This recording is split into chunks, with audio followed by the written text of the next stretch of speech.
Hello, c'est HR, votre chroniqueur. Je viens de voir sur HBO Max un western topissime. Il est porté par le duo d'acteurs Pierce Brosnan, Samuel Jackson. Ce film avance sans aucun tapage. Il a une véritable conscience. Le film est totalement immersif. C'est un film de genre, assumé, modeste, oui, petit budget, mais rigoureux dans son écriture, dans ses lignes de script. Il n'y a pas de surenchère spectaculaire, on avance crescendo, certes par moments lentement, mais de manière rationnelle. La mise en scène adopte d'ailleurs une sobriété classique, tous les cadres sont lisibles et les espaces bien définis. Sans oublier quelques scènes d'action pour servir le récit. Alors, je ne vais pas vous dévoiler l'histoire, mais le fond, c'est une histoire de vengeance. Un trentenaire veut tout simplement venger la mort de son père. Il pense que l'assassin est le shérif, interprété par Pierce Brosnan, et en fait, il s'est trompé de mec. Et il est manipulé par le personnage interprété par Samuel Jackson, qui est en fait, vous allez vous en rendre compte très rapidement, le grand méchant de ce western. Ainsi, l'histoire est assez classique, mais on sent une réelle volonté de raconter avant d'impressionner. Ce choix donne au film naturellement un rythme maîtrisé, parfois retenu, mais pas mou. Il y a tout un côté de ce western d'aventure qui rappelle certains thrillers. Les thrillers des années 70 qui mettaient en avant l'histoire au lieu de l'action.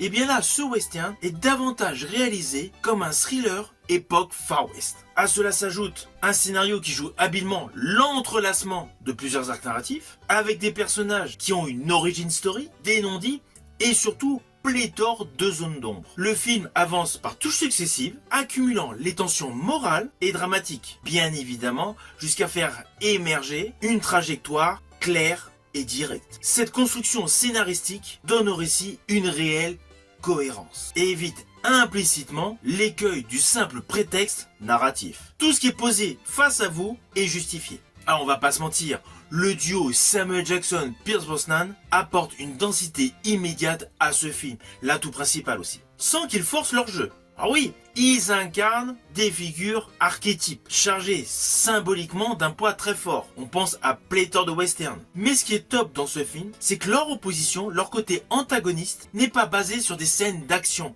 mais sur la vision, sur la perception des événements, avec des valeurs différentes par rapport à leur origin story. Implicitement, une dimension humaine se dégage et permet une plus-value à ce western.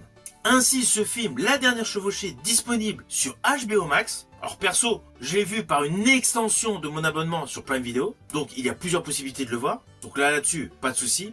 Mais donc ce film, La Dernière Chevauchée, est certes un film discret, certes un film avec un petit budget. Il y a naturellement essentiellement des décors naturels. Peu de décors ont été construits pour ce film, c'est évident. Mais c'est un film solide. Un thriller d'aventure qui assume tout simplement ses valeurs traditionnelles et son classicisme. C'est un film qui ne cherche pas du tout à réinventer le genre, mais qui rappelle essentiellement qu'une bonne histoire bien construite, portée par des acteurs investis et une mise en scène honnête, peut offrir tout simplement un véritable spectacle. Pas besoin d'un méga blockbuster pour avoir un film qui tient la route, efficace et sincère. Naturellement, je vous invite à découvrir ce film sur HBO Max.